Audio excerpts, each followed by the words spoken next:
In recent years, the Cars Tour has seen a surge in popularity, from the new ownership group comprised of Justin Marks, Jeff Burton, Kevin Harvick, and Dale Earnhardt Jr. bringing new eyes to the series, to the broadcasting deal with FloRacing, and even having a race broadcasted live on Fox Sports 1. The series seems to be growing. With that being said, it hasn't come without detractors. As is pretty often on social media, any positives are often turned into negatives. If you go to the comments on any Cars Tour social media post, you won't have to look hard to find someone saying the owner's cars are cheating, not getting checked in post-race tech, or that they've just plain ruined the series. As someone who's been a fan of the tour since its inception, this change in tone has got me wondering, do the detractors have a point? Well, just like I did with the first This Is Embarrassing video I uploaded last year, I'm here to bring some of the main talking points to the forefront, and potentially provide counterpoints. And, hopefully, at the end of the video, we may reach some sort of conclusion.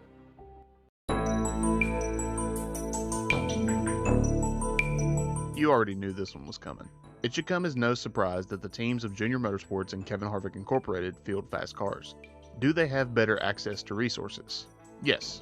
Would their cars be just as fast if they weren't part owners of the series? Also, yes. As a matter of fact, JRM has fielded cars in the series since its inaugural season back in 2015. While they only attempted 4 of the 10 races, JRM and their driver Josh Berry won 3 times. In the coming years, Josh would set the record for most wins in the Cars Tour with 22, along with a championship in 2017, all before Dale Earnhardt Jr. had any ownership in the series. Their success in the series would continue with both Connor Hall and Carson Kvapil, with the latter winning back-to-back championships. While this is a valid point for JRM, Kevin Harvick Incorporated's involvement in the Cars Tour has been much more recent. Although their success has come within the last couple of years with Brent Cruz and Landon Lewis, I find it hard to believe that KHI would be any less successful if Kevin didn't have any ownership in the series. If a name like Harvick or Earnhardt owns a car in any series, I'm sure they want to field winners. But what if people think they aren't necessarily adhering to the rulebook in their own series? That brings me to point number 2.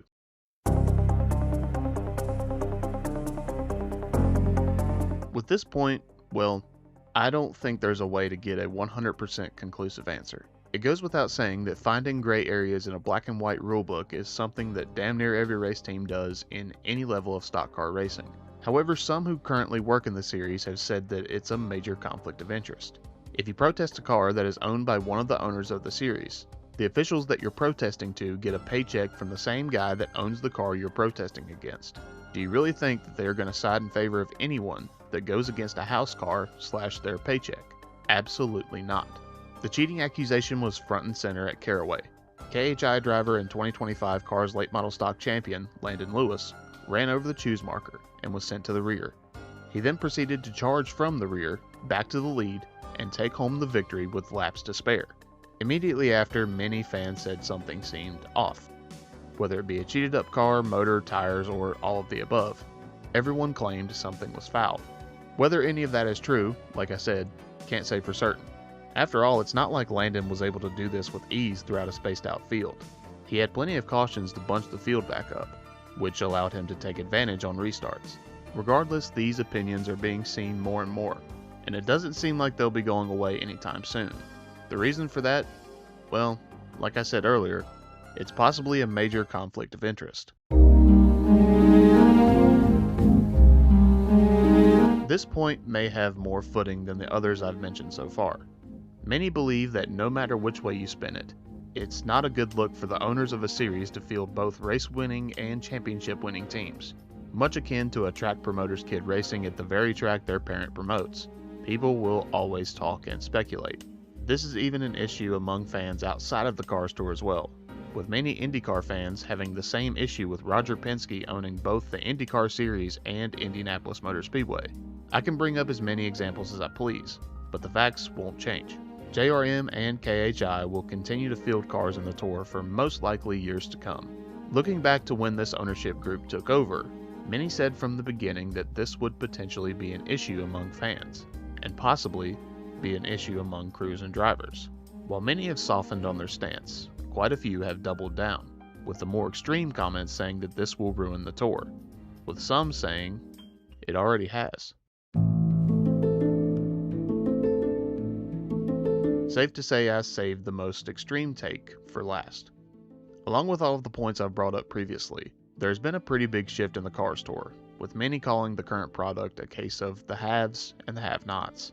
This shift is something I will acknowledge, as it's a pretty unfortunate one, although I don't necessarily think it's all the fault of the Cars Tour owners. At the beginning of the Cars Tour, the field was comprised of weekly racers at numerous other short tracks in the region. In between races on the tour, drivers would run races elsewhere, with many competing for a national championship. As the cost of racing became more expensive across the board, teams with bigger budgets began to separate themselves from the rest. In turn, the guys who race on shoestring budgets and racers without a big checkbook for a good ride started turning up less and less. With that in consideration, like I said earlier, I don't believe you can put the blame for this entirely on the new ownership group. Like I mentioned earlier, racing is more expensive than ever. Yes, the two from the group that field cars have bigger budgets. Not every team in the Cars Tour can be that fortunate.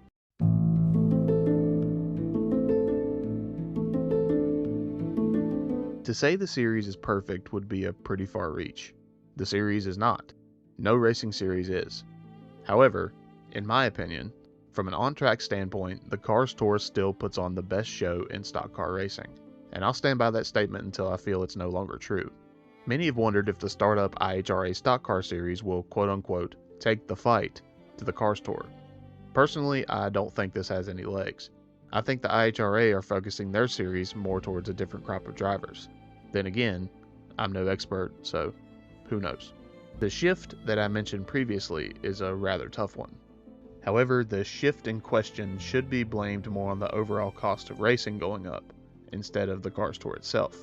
As far as the cheating and favoritism claims go, well, like I said, we don't know for sure. All we can do is hope that both the people in the tower and in the tech shed are doing their jobs truthfully and honestly, and operating with complete transparency. Now onto the claim that may have the most footing. Is there a conflict of interest? I don't know. Well, we never know. I don't know. I don't know. The teams of JRM and KHI, like I mentioned, have access to resources that smaller teams on the tour just don't have a chance of obtaining. The majority of the smaller teams don't have the ability to hire one full-time employee, much less an entire team full. Many have 9-to-5 jobs, only working on their race cars in their free time. However, is there a potential trade-off as well?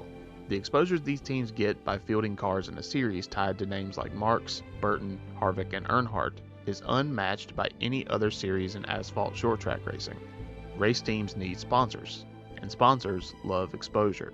In this situation, what more can you do other than to try to maximize your coverage each race? To close this video out, I'll clarify a few things. I've followed the Cars Tour since its very first season, and I don't intend on tuning out anytime soon. I still love the series for what it is, and I very much appreciate the level of exposure that the new ownership group has brought to the series. They're still filling the stands and their entry lists are just as full, with cars being sent home after qualifying each race. Still, having a promoter's car at a track or in a series that is fielded by an owner will always make things a bit more complicated. Then again, nothing in the world is perfect from the outside looking in. The only thing the Cars Tour can really do is keep putting on a good show. Still, I believe that no matter what, people are gonna talk. Thank you all for watching. I'm sorry you had to listen to my opinions, and I'll see y'all around.